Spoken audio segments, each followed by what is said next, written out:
that. And so if I am so focused on staying on the line, I can't fulfill my assignment. But my God is big enough to handle my fault, my strokes, screw-ups, my mess-ups, because he's already prepared for what I might do. He knows what I'm going to do before I do it, and he already made preparation for me before I get there.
What follows darkness is light. That darkness is the indicator that light is getting ready to shine.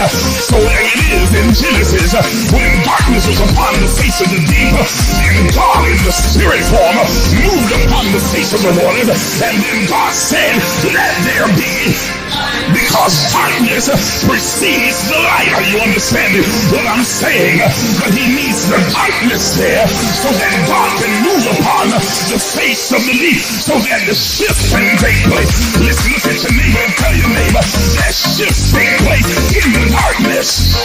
Y'all didn't hear what I just said. Everybody's not going to see the shift that's happening. They see the chaos, but they don't see the shift. They see all the craziness going on in your life, but they don't understand that underneath the darkness, God is moving in secret. He's moving in quiet. He's moving in the hidden places. He's moving in the cracks and the corners and the crevices. He's moving in places that you cannot see. And when the light comes, they're going to see a new order.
But untying.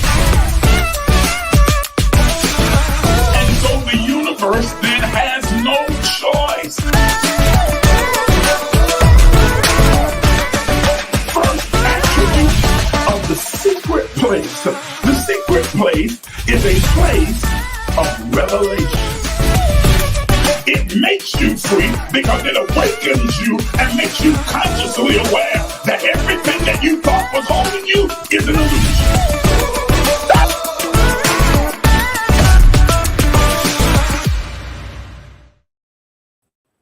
Good evening, good evening, good evening, everybody. Welcome to the Emerge movement.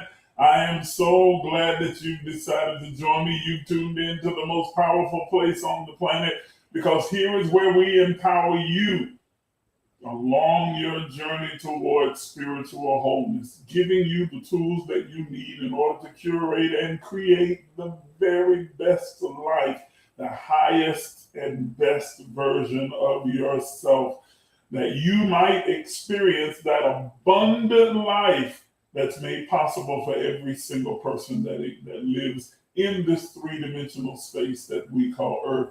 I am so glad that you are here. We're going to have a good conversation, good, robust, expansive, hopefully comprehensive conversation tonight about a number of current events. Man, I'm telling you right now, the social media world and all around the world has been buzzing because of some of the dramatic things that have happened lately in the governmental world, as well as in the religious world, as well as just in the general society. So many things have been happening, and so we want to dig in and we want to take a different look or a different perspective of them, because we recognize as spiritual people that nothing happens by chance.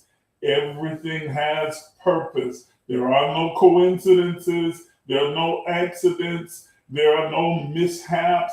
There are no mistakes as far as the events that are taking place.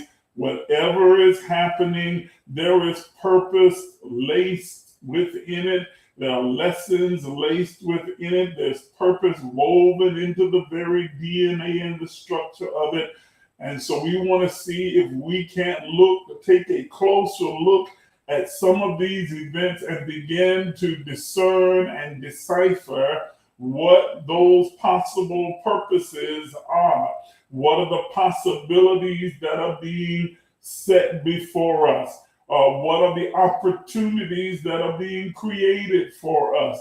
Because we understand, as I often say, and I'm sure you've heard me say it so much, you probably can know what I'm getting ready to say. Nothing is against us. Everything is for us.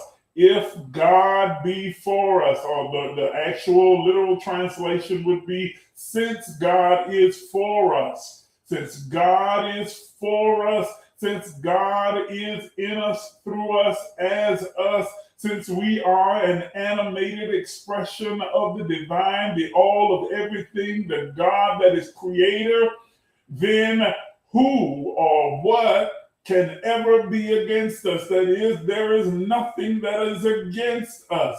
All things are interconnected and woven together for good to those who are the called of God. That's all of us, and who absolutely love God. And that's all of us as well, because we understand that in loving God, we are loving us, we are loving each other, we are loving the world. Amen. God so loved, so we so love as well. And so we want to take a very spiritual, conscious, high vibrational look at some of the current events that have been taking place. And so I'm trying to give a little time for a few others to come on, because I know there are a number of people who've already inboxed me or texted me and said that they can't wait till we have this conversation. They really want to hear what my perspective is. And I think you're going to be some people are probably going to be a little bit shocked or disappointed at what I'm going to have to say. Because let me repeat again. Let me repeat this again. I have said this several times, but I want to say it again for those who may be new to the platform, or maybe for those who are old to the platform, but maybe you've forgotten it. It's easy to fall back into other mindsets, old mindsets, and old habits. But let me make this clear. I am not anti anything. I'm not anti anything or anyone.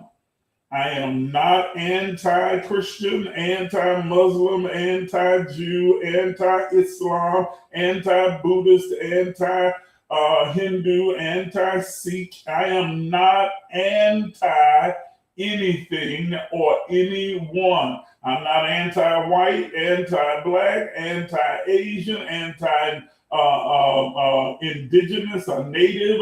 I am not anti anyone. I am for everyone. I am for people.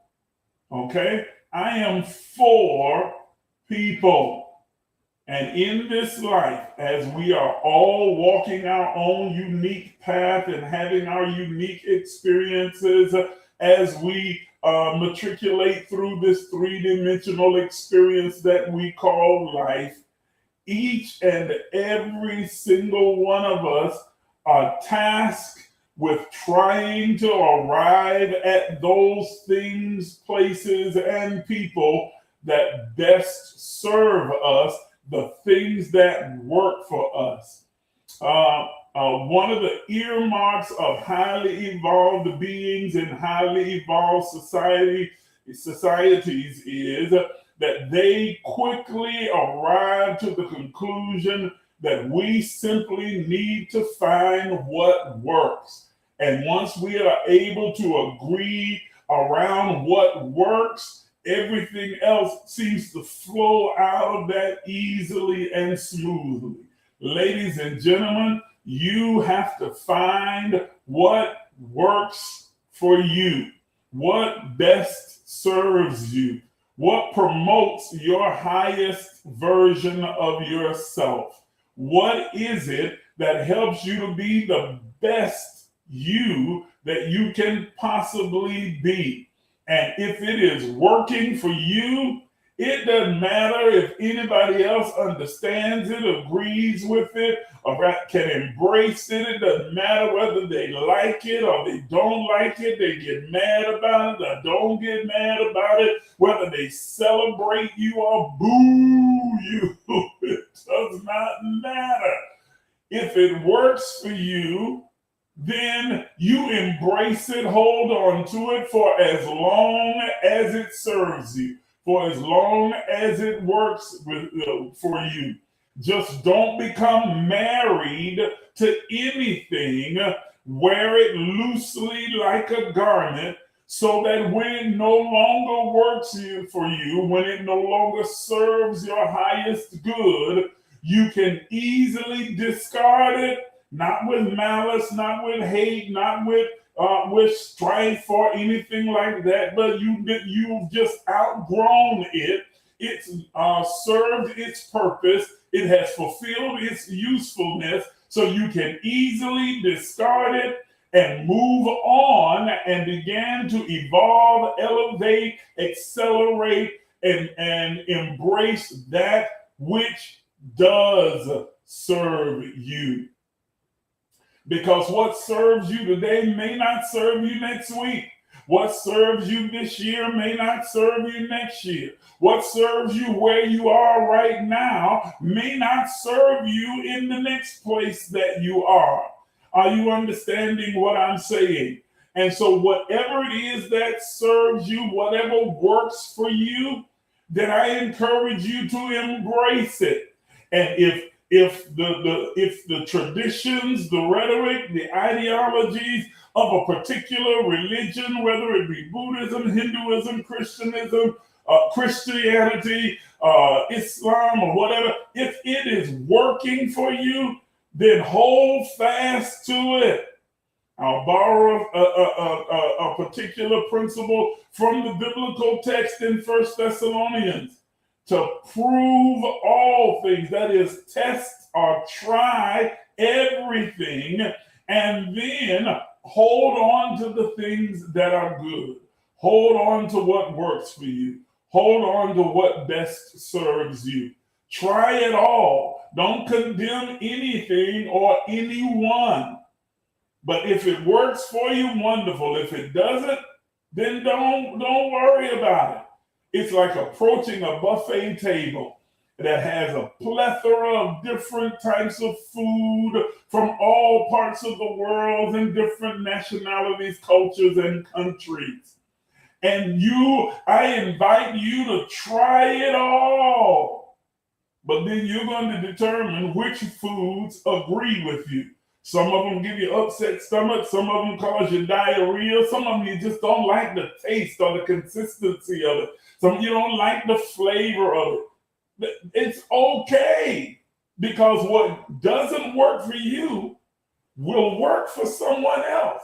What you don't enjoy, somebody else will enjoy. And so don't condemn them for finding enjoyment and finding help and finding something that works for them in something that you don't. Just as you don't want to be condemned for finding something that works for you. Man, that sets up beautifully the first topic. So that brings me to this whole issue around tithing. Lord have mercy. And I purposely, deliberately did not post anything directly about it because I wanted to save it for this conversation so that we could come together as a collective and have this conversation. Okay? All right. Let me lay out my perspective on all of this. Okay? First of all, this ego that has gotten involved, where everybody, feel like they need to protect the Bible and protect Christianity and protect the church and protect this, that's just nonsense. Nonsense. There's nothing to protect. And in doing so, people have felt like they needed to attack Creflo Dollar and anyone else who happens to agree with him or happens to align themselves with what he said.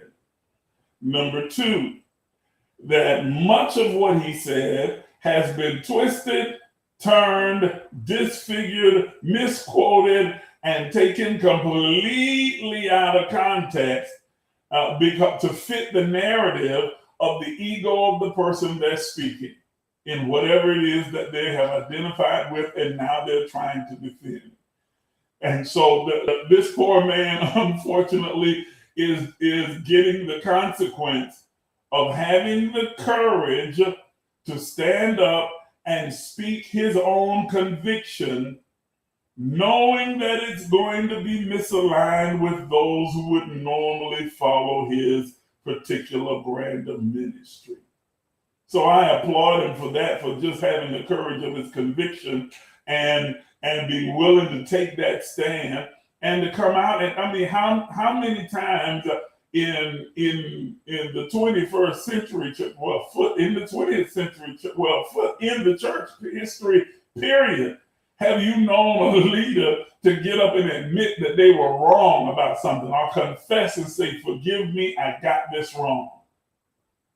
Almost never. So I admire and applaud him for even taking a stab at it. I think the world of him, and I admire him, respect him for that particular thing.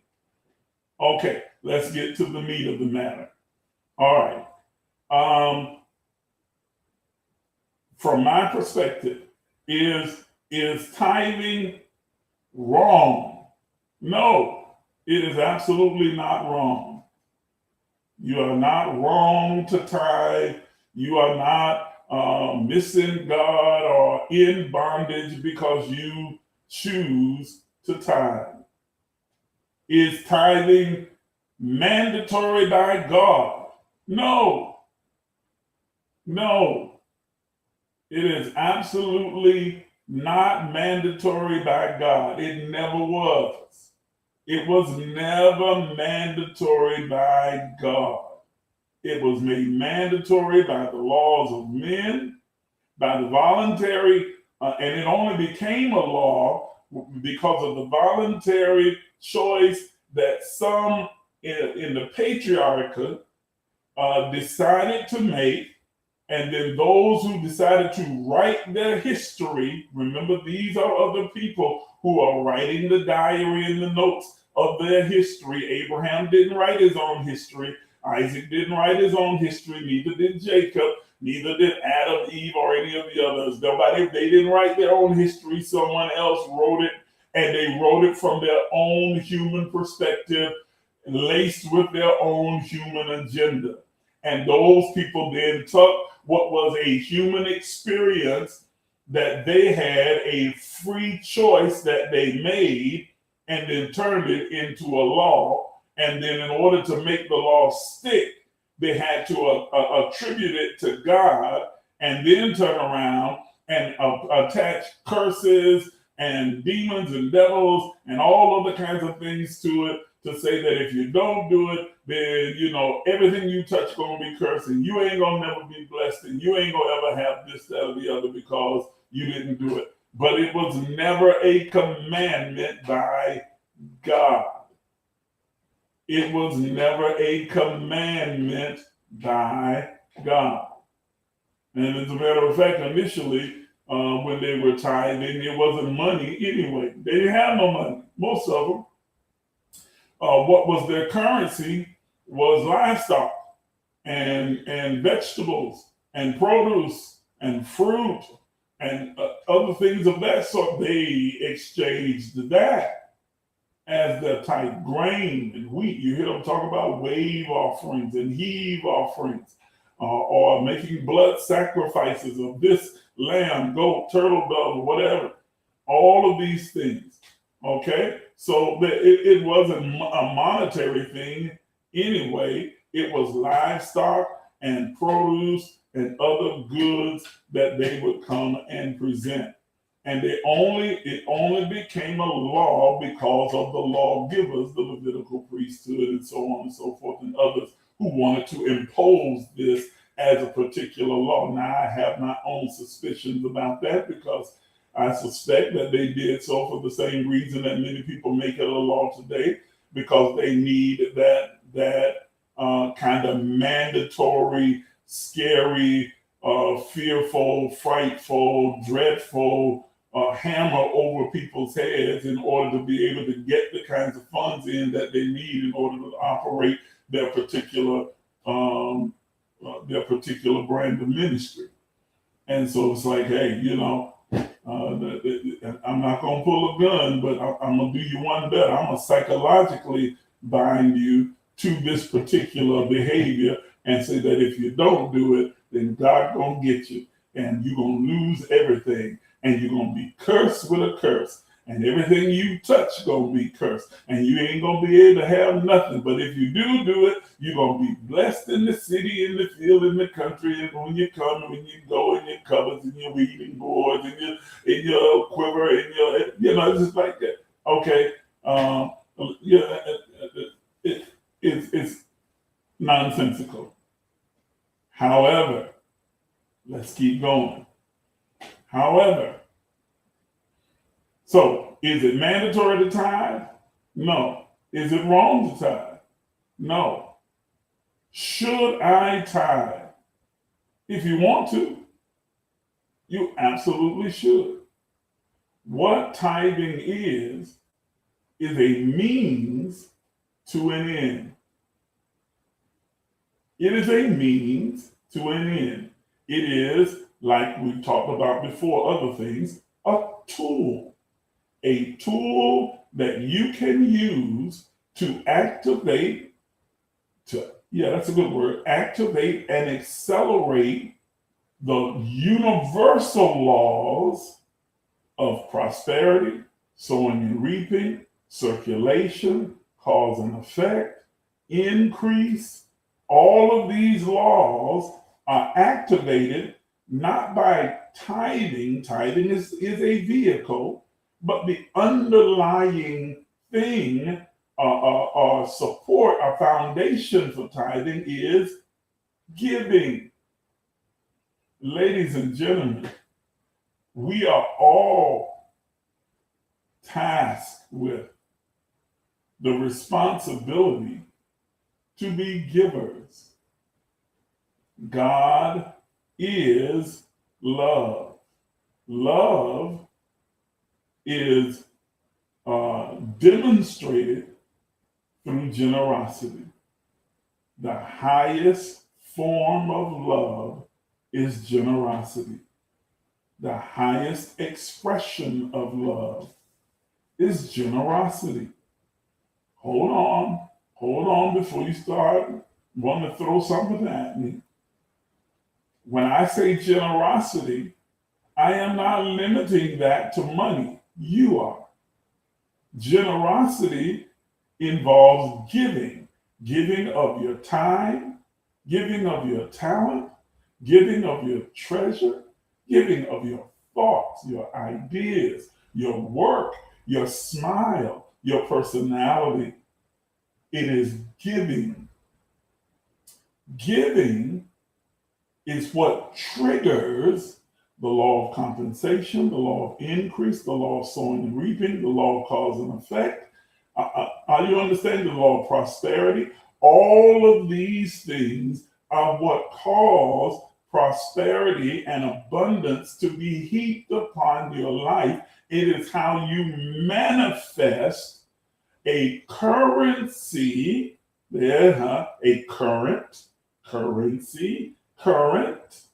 of prosperity into your life, of income. Okay? And here is that law of sowing and reaping. Be not deceived. God is not mocked. Whatsoever a man sows, that shall he also reap. Here, that's the law of sowing. Here it is. Now, here it is. What you sow is what you reap. What you sow is what you reap. So if you are sowing love, giving love, releasing love, sharing love, then you will reap love, receive love, attract love, experience love. Are you hearing me? What you sow is what you reap. So if money is what you want to manifest, you don't manifest money simply by thinking, imagining, and speaking. There is the thought, word, but then deed. That's, y'all know that, the process of creation.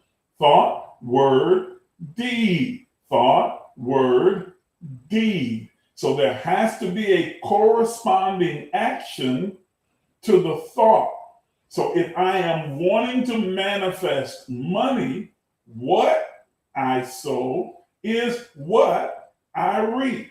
So when I give, or I share, or I am generous, or I release money, then I will receive, attract, manifest, and experience money. Now, the law of increase, tied with the law of sowing and reaping, says that what you have sown, sowing and reaping, is what you reap. Increase says you reap in greater proportion than what you've sown. You reap good measure, pressed down, shaken together, running over. You reap in abundance. So are you hearing what I'm saying? So you give, and then as you give or sow or release, you reap or receive or attract. But you have also triggered the law of increase, which says now when you receive, attract, and experience, you do so in greater proportion than what you have given. The law of compensation is triggered.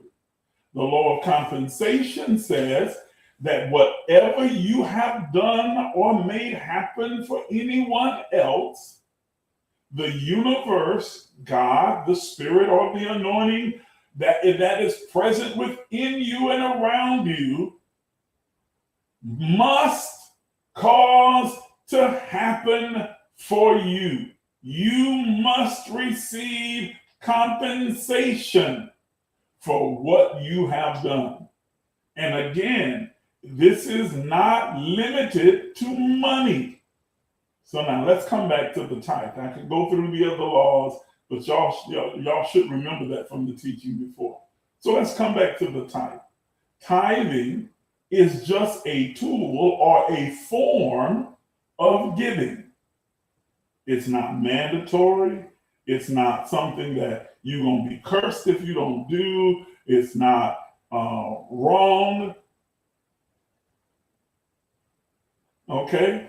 It's not unbiblical, and it's not biblical. It is simply a tool, a mechanism by which you can decide to give. Many people are like, well, what should I give? How should I give? How do I know how much to give? And tithe provides a guideline. Okay? But the underlying foundation of it all is giving. Tithe, offering, sowing, seeds, giving. Giving.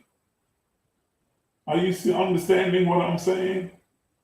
That I am going to provide, give, share 1/10 of my talent, time, my ability, my work share, my income, my increase, my whatever, with someone else or something else, or in a way that helps to enrich someone else's life. That's what it's about. That's all that it's about. Now, here is, though, my personal perspective in a nutshell. If tithing works for you, then continue to tithe. If it doesn't work for you, then don't do it. It's really that simple, y'all. All that falling out and theological discourse, everybody became a theologian. I'm telling you right now, and just, boogaloo, hoogaloo, and doo-da-ba, and the Greek, the Hebrew, the Aramaic, and the didactic. Look, if it works for you, do it. If it doesn't work for you, then don't. But I will say, you do need to have, if you want to experience abundance in your own life, then you do need to make it a practice to find some mechanism by which you can give. And if tithing is not one of the mechanisms you want to use, then that's fine. But you do need some form or mechanism that you can use so that you're able to experience that kind of increase. Okay? And that's a universal law. That is a universal law. I go to work and earn my money, yeah, but you're not earning what. Do you really think that you're only worth that $60, $70, $80, $100,000, $200,000 a year they're paying you, that you're only worth? Even if you're making $1 million a year, do you really think that the essence of who you are is only worth $1 million? Of course not. You are invaluable. You are priceless. There's no amount of money or substance that could ever measure up to the value that you bring. So you give of that value. Your talent, your time, your technological skill, your teaching skills, or whatever area that you may be working in, you are literally giving, sharing, providing a part of you. And in compensation, you're being given back good measure, pressed down, shaken together. With some of these, like, well, mine ain't that shaken together or running over yet.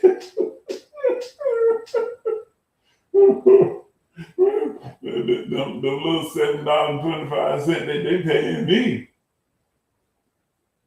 Okay, and I get it. I feel you.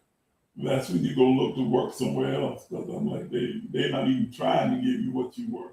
It can never match your value, but they should at least put up a good effort. Okay, but find a mechanism that works for you. I'm a tither. I've been tithing for years. I will continue to do so. You know why? It works for me. It's one of the several mechanisms that I use in order to share what I have with others. And I'm good with it. It works for me. It works beautifully for me. I am a giver to the umpteenth degree.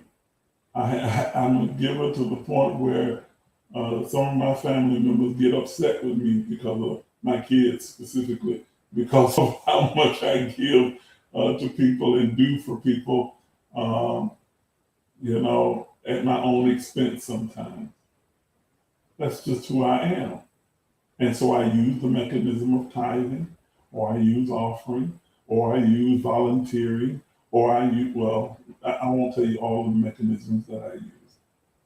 But I use a lot of mechanisms in order to give, facilitate my giving. And that's all it is. It's a vehicle, it's a mechanism, it's a tool that you use to facilitate your giving. You by nature are a generous person. Generosity is woven and loaded and coded into your DNA. You are. Even if you've tried to convince yourself that you're stingy, you're not. Generosity is within you. It's a part of your nature. That's why you always feel so good when you give. You always feel good when you give. Not when you pay. And that was the thing people always tell me, I'm paying my time. You don't pay time. You give it. You release it. You return it. Okay? But you always feel good when you give, when you release, when you are willfully sharing from your abundance, from your own substance. Okay? Anyone have any questions about this particular subject before I move on to the next one? I said I wasn't going to spend all night dealing with that little piece. I used about a good 30 minutes to talk about it. Because I knew that was like the hot topic of the day. Everybody was writing whole soliloquies and theses on tithing. Ooh, and everybody declared, I'm right and everybody else is wrong. Y'all so silly, y'all don't read, y'all don't study. If you took the time to read your Bible, and if you would read this, and y'all would study this, and clearly you don't understand. And I'm just like, oh, good Lord, all these pseudo-theologians, all of these saints, everybody got a revelation now. I was like, Lord, please, stop it. And don't even see the arrogance that comes ringing through. You know, most arrogant people don't know that they're arrogant. They really don't. As a matter of fact, they look outward and they'll say somebody else is being arrogant because they can't see themselves. They really can't. But whenever you find yourself always using the terms y'all, you, and they and them, and you never include yourself in that group, you got arrogance. Y'all don't read y'all Bible. Clearly, y'all don't study. If you took the time to just read, reading is not fundamental to some of y'all. Like, really? Really? Really? and you derive some level of pleasure and, affirmation from, ooh, burn. You ain't said nothing. Oh my goodness. Oh Lord have mercy. Okay, I don't see any questions popping up on my feed, so I think everybody must understand it because I don't see anything. Now, if you are commenting on the live that I shared on my main page, I'm not going to see your comment. Wait a minute, hold on. If I pull up my phone, hold on. If I pull up the phone, I'll probably be able to see it again.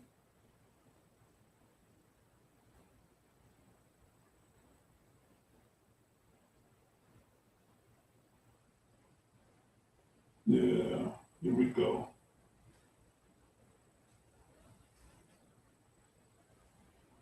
All right. So I'll be able to see it, a divine expression of God, and I am Christ. Exactly. Yes, you are.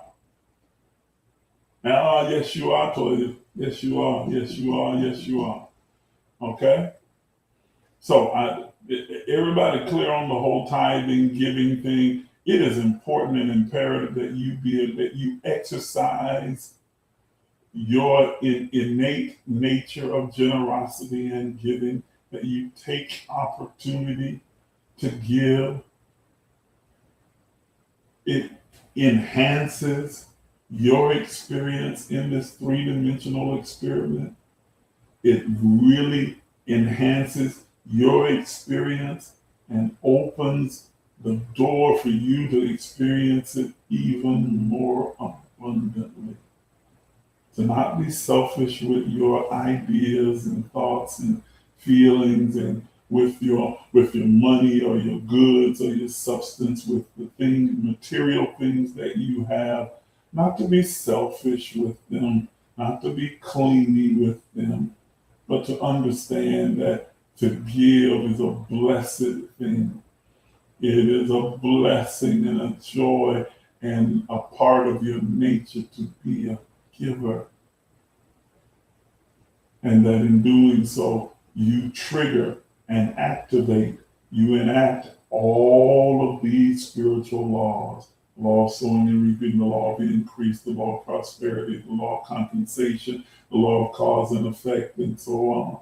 Okay, circulation. The law of circulation. You enact and you activate all of these laws, and they're all working for you. Okay. Now, I do need to present the other side. Now, here's the thing. You activate these laws no matter what you decide to do. You are always giving, whether it's consciously or unconsciously, intentionally or unintentionally. Because when you are sowing selfishness, pride, or arrogance, or any of those things, when you sow that into the atmosphere, into the universe, when you release those kinds of seeds or that kind of energy, that energy is multiplied back to you. So those laws are in effect all the time, whether consciously or unconsciously. You are interacting with those laws.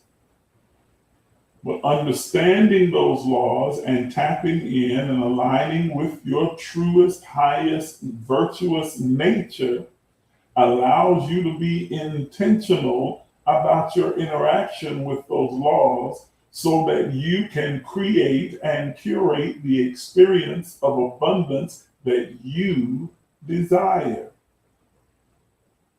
Being consciously aware of them, and then being intentional with your actions, with your words, with your thoughts, with your deeds, with your giving, with your provision, allows you to set yourself up to have those laws working to produce what you most desire. They're always at work. They are always at work. Okay? They are always at work. And so you are always creating. You are always creating in the moment, the next moment that you will live in and experience. So you are constantly, always omni-active, creating in the moment, the next moment. So why not be intentional about the next moments that you are creating? Why not be intentional in your interactions with the law and begin to trigger and activate them to work to produce what you desire most? Whew. Are y'all understanding what I'm saying? Yes, no, maybe, kind of.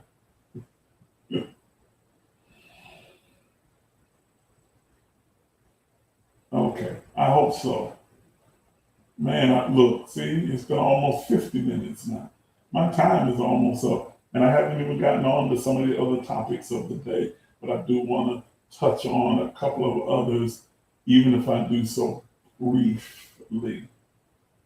As I've been saying to you guys, that we are in the midst of one of the most drastic awakenings and paradigmic shift that we have experienced in our lifetime.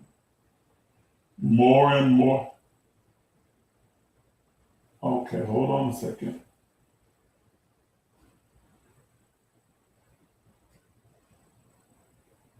This gentleman, person says, it just says Facebook user for me. I can't see who it is. Oh, that's you, Goddess. Okay, I had to look down on my phone. See, on here, it just says user. That she needs men to tell them what's right and wrong. Since I left the church, I don't even keep up with what they have going on. It's still nothing but a bunch of confusion. They read the same book, but too many interpretations, and everyone is going to hell. Let them tell it. I let them have it. Okay, absolutely. Okay, and allow me to, because I'm fair, take a little issue with it. I will not say that it's nothing but a bunch of confusion, because there are some genuine, earnest people who practice Christianity and within the church world. Okay, there are definitely some genuine and earnest people there. I know many of them. And right now, it works for them. That's where they are. And that's okay. Okay? But I certainly agree that, that it is all religions are a mechanism of, have become, they were not originally that way. They were originally meant to facilitate humanity reconnecting with God and their own divine nature. They have become a tool of manipulation and control by necessity for what their goal in achieving. Their goal is to achieve.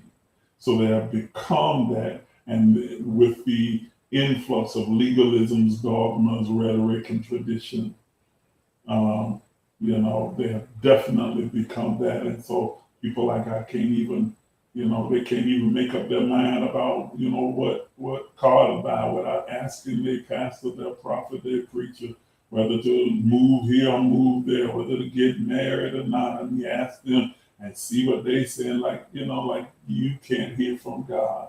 God within you can't speak to you, and you don't hear the intuitive voice of your own divine nature.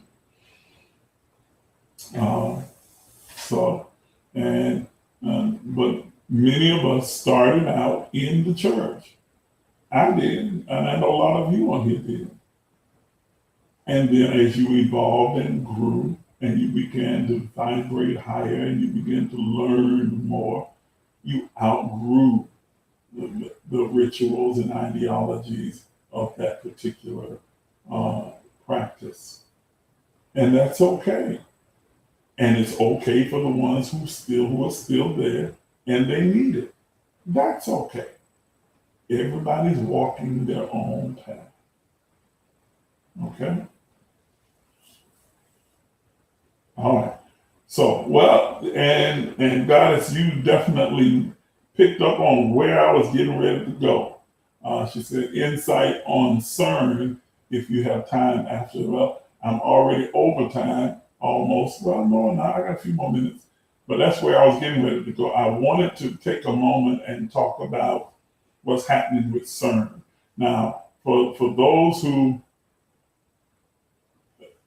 and I believe that because I know you. I know you're a genuinely kind, loving, and generous person. So I absolutely knew that. I just wanted to make sure that it was clear for everyone because I know your heart. I know you. Okay. So for those who are not familiar, let me try and summarize. CERN is a collective or a collective of some of the world's most brilliant minds, astrophysicists, scientists, um, um, who have devoted their time, energy, thought, intellect to understanding. Well, they don't say this officially on their website, but basically to understand how the universe works and how they can manipulate the elements of the universe. And what's happening with CERN is right now is that through technology, and if you remember back at the end of the year, I think it was 21, beginning of 21 rather, and the end of 2020, I began to tell you guys about being in the age of Aquarius, being in this information age, and how technology was going to advance rapidly and accelerate all of society and humanity. And what CERN is focused on now is trying to manipulate the particles and elements of the universe to open up portals, space in time, portals that will allow people and things to pass through them into other dimensions physically, not just on a soulish level or a spirit level, but to physically pass over and through to other dimensions, worlds, and experience life or being. Yeah, that's a better term. Experience being in those spaces and places. Now, what most people don't think about is that when you open a portal, it is not just an entrance, but it is also an exit. Now, this might get a little bit strange, but please don't, don't think I'm crazy because I'm not. I promise you I'm not. Okay. It is not only an entrance, it is also an exit. So we are looking at and focused on what we can take through that portal, into that portal, to experience other dimensions, time and spaces. There are things that are released to come out of that portal into this three-dimensional experience so that they're able to express and experience what it's like to be in this dimension. Again, this is, they're trying to open a physical portal. Now, this is a humongous technological advancement for humanity in this dimension, this three-dimensional world and experience. However, we are not the first, and this is not the only. There have been portals opened from other dimensions by other highly evolved beings for centuries. On the scale of evolution, humanity in three-dimensional Earth is near the bottom. I hate to tell you, I hate to bust your bubble. We're not at the bottom, but boy, we ain't far from it. Okay? There are other beings in other dimensions, places, and spaces that are so much further evolved than we are. And so in both thought and being as well as technology. And so they have advanced far beyond what we are now beginning to understand. And I don't know if I should say that right there. No,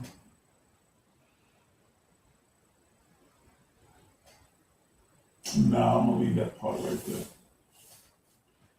Yeah. But have advanced far beyond where we are right now. We're playing catch up. I mean, it's a good thing. We're ain't nothing wrong with where we are. No, goddess, no. There's some things I'm not gonna say on a live just yet. You and I can have that conversation. Okay, we can definitely have that conversation. But yeah, no, I don't think it's the right time for me to say that other piece right there. But yeah, we are on and we are upwardly mobile. We are definitely evolving, both technologically, even though it feels like we are devolving as a society and humanity. We're not. We really are evolving. But this kind of evolutionary shift and change that's taking place involves such a dramatic turn that it seems chaotic. It seems like anarchy. It seems like things are worse than they've ever been, but they really aren't. Pieces are just being rearranged on the chessboard and realigned and reconfigured. And so that breeds a bit of chaos. Remember, we talked about this on Sunday when we talked about the earth's groaning. Okay. And so we're causing the earth to groan because of the movements, the changes, the evolution, the shifting, the evolving, the growth, the expansion and accelerated expansion that humanity is experiencing, the awakening, the conscious awakening that is happening globally all across this planet or plane of consciousness. I was just involved in a brief dialogue with a gentleman on Facebook. And one of the points that I was trying to make to him is that we are in one of the most dramatic evolutionary shifts that we've ever experienced in our time.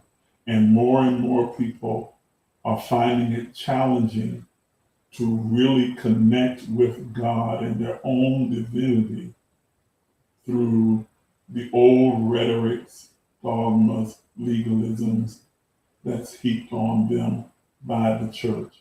And if the church, as well as the mosque, as well as the temple, as well as the synagogue, as well as all of the other religions, if they are unwilling to evolve, they will find themselves being left behind. They will find themselves not annihilated. They won't cease to exist. I've heard some people extrapolate, but I believe that you can tie in one of the biblical prophecies from the book of Revelation that as Philadelphia is born, y'all remember those 7 churches, is born.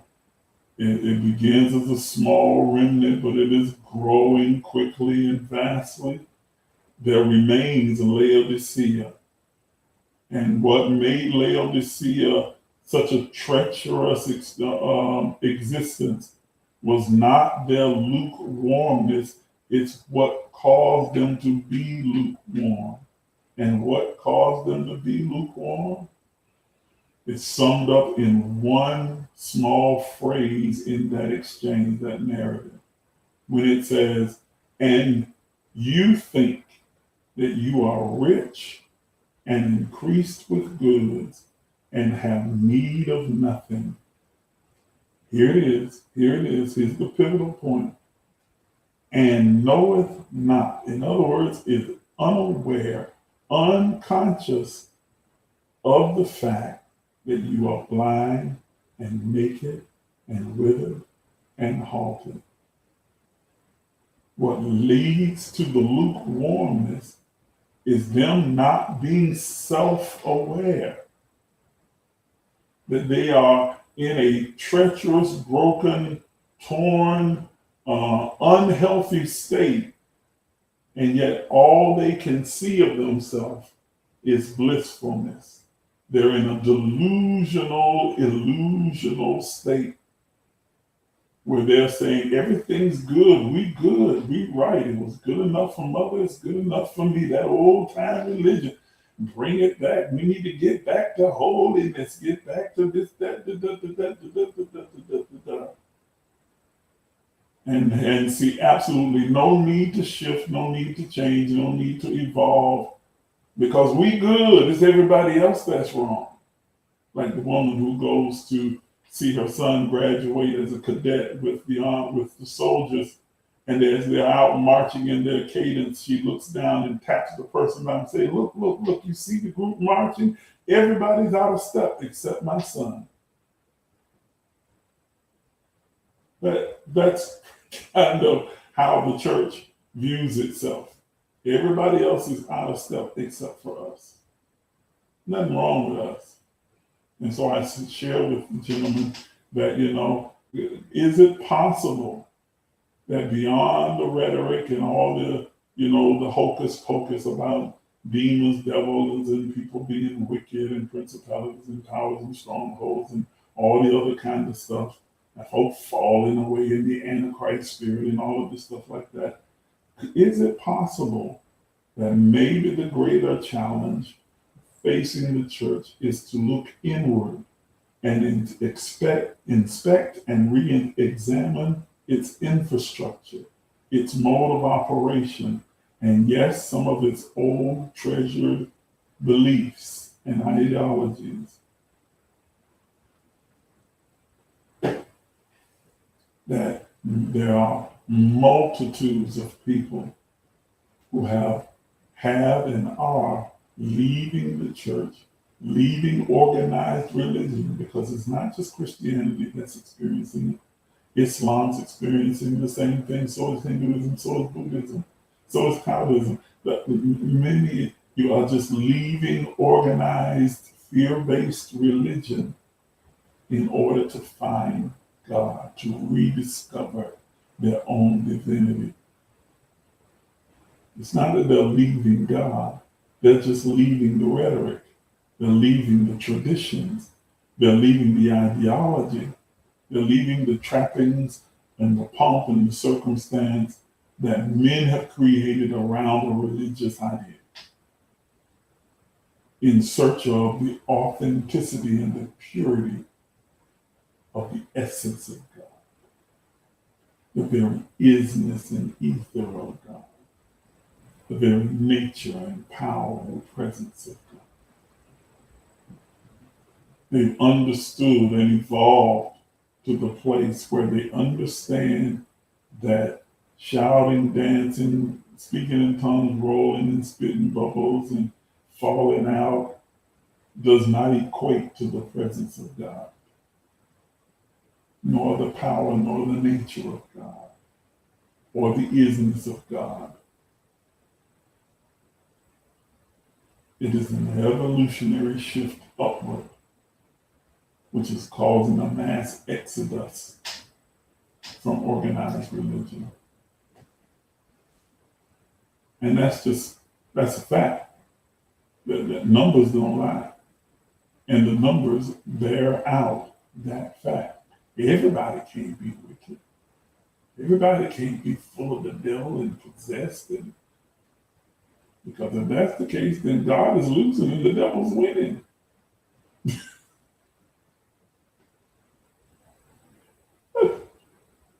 Hey, wait, now, hold on. Okay. So, and so I said all of that to say, getting back to CERN, that as they are learning about opening these portals, physical portals, so that we're able to transport people and place and things through those portals into other dimensions, time, spaces. It's not something that's new. It's something that we are just catching up to as we evolve as a society, as we evolve as the collective humanity. Okay? And man, that's happening. I'm telling you, it's happening at an accelerated, alarming rate.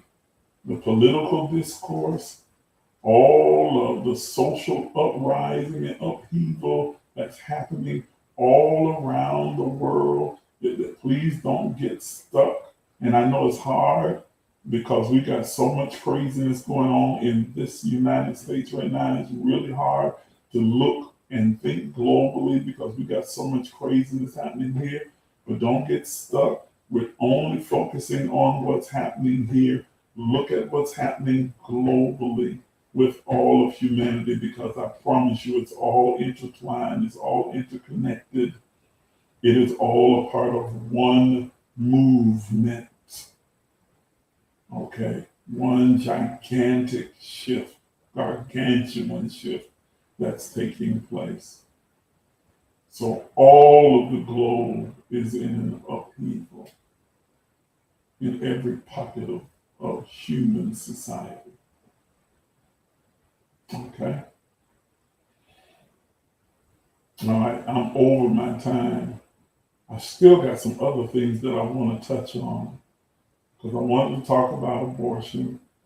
I wanted to talk about police brutality and why it is that they can seemingly arrest peacefully someone with AR-15s and other assault rifles who have just murdered tons of people, and yet they're able to peacefully arrest them and bring them in, and in some cases take them to go get something to eat. You can't seem to arrest black people for simply having a broken tail light. You can't even conduct a peaceful traffic stop. You can't even give out a traffic ticket without killing black people. A white man shoots up an entire parade, leads the police on a high-speed chase, and somehow they apprehend him peacefully and bring him in one piece whole. And already there's an outpouring of sympathy from the far right and others to say, oh, he's mentally ill, or he's using drugs, or we need to really do this, that to help these poor people. Yet here is another young boy, black boy, who runs from the cop, leads him on a high-speed chase, gets out of the car and tries to run away, and is shot at over 90 times and hit over 60 times. Same circumstance, except one person is actually armed with an AR-15 and has killed people, and the other one is unarmed and hasn't killed anyone.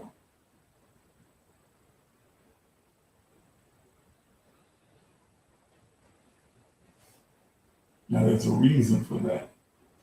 And it's not the devil. There ain't no devil. Okay. I say that a lot just kind of, I know it irritates people when I say stuff like that, but I'm sorry, just stop it. Not some mythological devil or demon. Okay. And we'll get more into that in our next empowerment session and in our next conversation and discussion.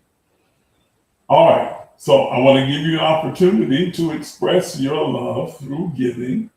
And here is a vehicle or a tool that you can use to express your generosity as a vehicle to give. There are some of you who use the tool or mechanism of tithing to support the work that we're doing and help to build and expand this platform. I appreciate you. I appreciate your generosity. There are others of you who give, an offering or sow a seed, and I appreciate your generosity and your consistency in giving. Whatever way you choose to do so, or if you choose not to do anything, you just choose to be a partaker and to take and to receive and not give anything in return, that's okay too. Ooh. God has said, because policing is not for them, but was created to eliminate the package. African Americans. Man, look, don't get me started. Because policing was the original slave patrol. But that's a whole nother conversation that we're going to get into later. I promise you we are. But yeah, so if you'd like to do so, please take advantage of the different opportunities or means by which you can give. You can do so by using our Cashapp or our Zelle. Either way is absolutely fine, and whatever you decide to do is helpful. If it's $1, if it's $5, $10, $1,000, 10,000, $1 million, $1 billion, I don't think you can give $1 billion through either one of these. If it's $1 billion, you just tell me and I'll fly to you and come pick it up.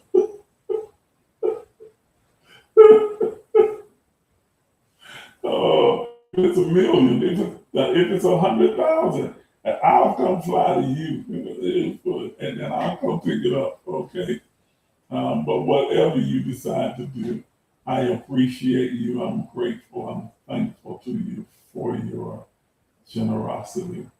And I am also so thankful that you were generous with your time and your attention by tuning into this particular empowerment session and spending this time with me on a Thursday night. I look forward to seeing you all again on Sunday at 9 o'clock a.m. 9 a.m. Sunday, right back here on Facebook. Now, I won't be able to broadcast live on my homepage or the Emerge or AIM Ministries Facebook page until next month. They put me on restriction because I said something about Donald Trump. Lord, ain't this a mess? So I'll be using the backup page. If you haven't added it, go ahead and add it now. If you want to make sure that you don't miss a single conversation, then make sure you sign up for our free text notification that's scrolling at the bottom of your screen right now. Text the word EMERGE to 833-444-0163. It doesn't cost you a dime. It is absolutely free. And you'll always receive a text right before we get ready to come on so that you don't miss out on any of the conversations that we are having. So, all right, I appreciate you. I'm thankful to each and every one of you. Thank you for spending this time with me. I love you, and there is absolutely nothing you can do about it. Have a wonderful, wonderful night.